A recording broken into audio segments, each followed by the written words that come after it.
Afternoon, magluluto tayo ng fish embutido. Ito mga sangkap: hotdog, celery, bell pepper, carrots, isda, sibuyas,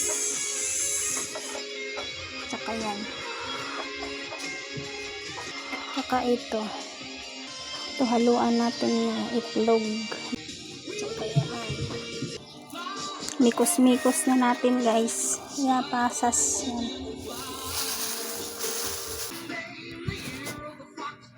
Wala akong foil kaya dahon ang binalot ko ganito. Ilagyan ko ng onion leaves tsaka hotdog sa gitna. Ganyan guys, oh. Guys, ito na yun, oh. Parang suman din, oh. Guys, ito na, tapos na yung fish embutido.